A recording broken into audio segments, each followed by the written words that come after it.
시청자 여러분, 안녕하십니까? 이강국TV 뉴스 포커스 시간입니다. 윤석열 대통령 탄핵 심판으로 조기 대선 관측이 나오는 가운데 박지원 더불어민주당 의원이 대선 출마 가능성을 시사하여 주목을 받고 있습니다. 박 의원은 지난 16일 광주 지역 편지 보도국장들과 만나 그럴 가능성은 없지만 이재명 대표가 만에 하나 출마 못하면 김동연 지사가 유력 후보가 될 수도 있겠지만 나도 출마할 생각을 가지고 있다고 밝혔습니다. 박 의원은 이번 조기 대선은 보수 진보 진영 싸움이어서 50대 49 박빙 승부가 될 것이라면서 호남이 가장 중요하다며 호남에서 90% 이상 나와야 한다고 강조했습니다. 또 호남이 살기 위해 앞으로 90일이 중요하다고 거듭 강조했습니다. 민주당의 대선 후보군과 관련해선 김부겸 전 총리, 김경수 전 경남지사, 김두관 전 장관, 김동연 지사 등은 훌륭한 인물들이지만 현실적으로 가능성이 낮다며 이낙연 전 총리는 논의라고 강조했습니다.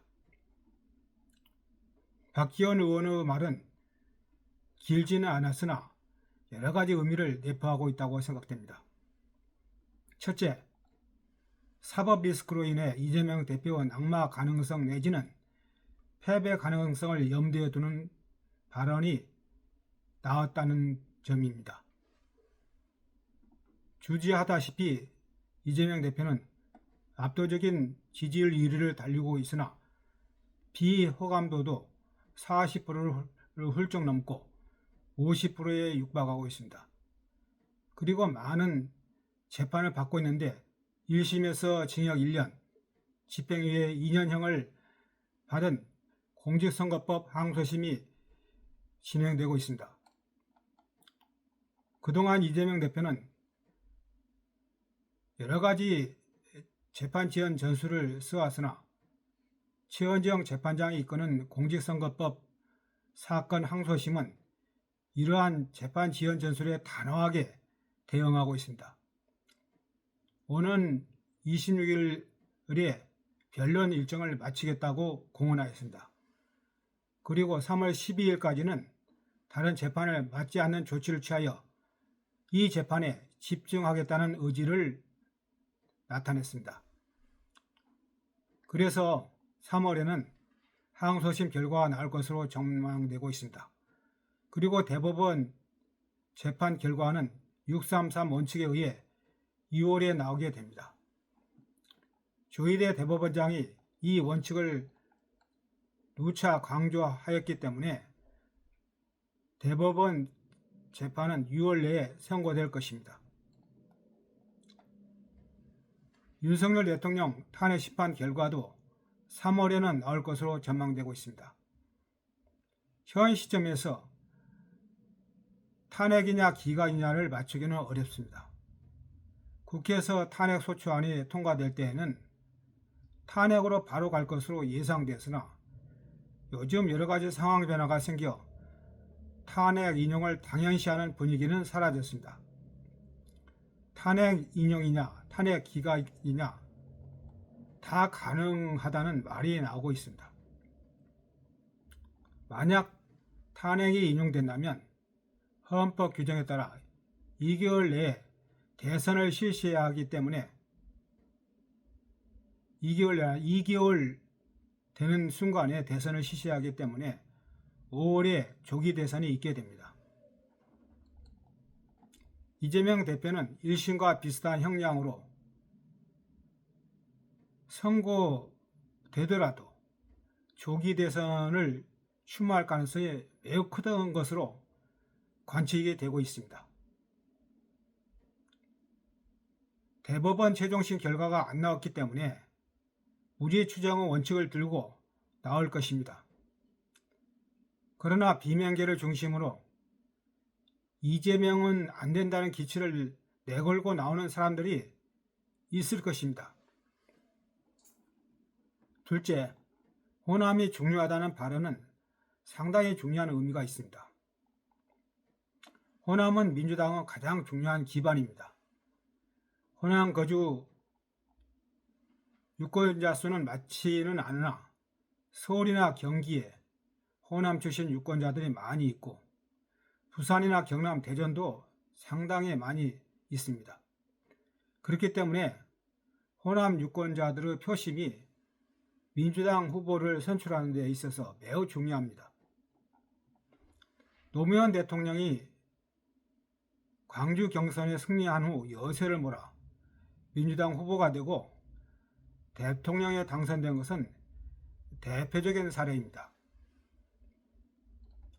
호남에서 이재명 대표의 지지율이 압도적으로 나오지 않고 있다는 것을 상당히 주목해야 할 필요가 있습니다.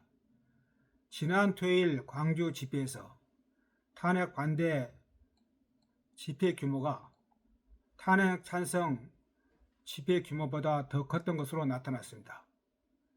경찰의 비공식 집계에 따르면 탄핵 반대 집회에는 3만 명, 탄핵 찬성 집회는 10,000명이 참석한 것으로 추산되었습니다. 민주당의 텃밭이라고 하는 광주에서 탄핵 찬성이 밀린 것입니다. 그러자 박지원 의원은 일부 개신교 신자들을 전국에서 동원한 것이라고 깎아내렸습니다. 전국 각지에서 이번 광주 집회에 집결했다고 해도 광주 시민들의 많은 참여 없이는 이 같은 대규모 집회가 이루어지기는 어렵다는 지적입니다. 탄핵 지지 집회 측은 탄핵 찬성하는 집회 참여 숫자가 적다고 여겨 참가를 독려했습니다. 독려하기는 다 마찬가지다 이런 말씀입니다. 사실 광주는 탄핵 찬성의 홈그라운드가 같은 곳이기 때문에 탄핵 찬성 인원을 확보하기가 아마 더 쉬웠을 것입니다. 그런데 탄핵 찬성 집회에 나오는 것은 이재명 대표 지지 표시 의미도 있습니다. 전국적으로 이재명 반대 분위기가 높고 호남에서도 이재명 포비아가 상당하기 때문에 탄핵 찬성 집회에 나오는 숫자가 그렇게 많지 않았다. 그런 이야기가 나오고 있습니다. 여권 일각에서는 이를 두고 광주 변화이자 이재명 대표의 대선 불출마 요구라는 해석을 내놓기도 했습니다. 탄핵 찬성 집회 군중 규모가 밀린 데 대해 민주당도 심각하게 보지 않을 수 없게 됐습니다. 민주당은 이번 집회가 2인 부대 동원 집회라며 확대 해석을 경계하고 있으나 일각에서는 전통적인 민주당 텃밭인 호남에서 대규모 보수 집회가 열린 상황을 예의주시하기 시작했습니다. 그동안 이재명 체제에서 지적된 호남 지지도 약세가 대선의 약한 고리로 작용할 수 있다는 우려가 나오고 있는 상황입니다. 그러나 이 우려는 아직은 표면화되지 않고 내부에서 잠재되어 있지 않나 이런 생각이 듭니다. 박지원 의원이 보수 집회의 군중 규모를 동원한 것이라고 깎아내렸지만 정치를 오래 해온 박 의원 본인이 그 의미를 매우 잘 알고 있을 것이라고 생각됩니다.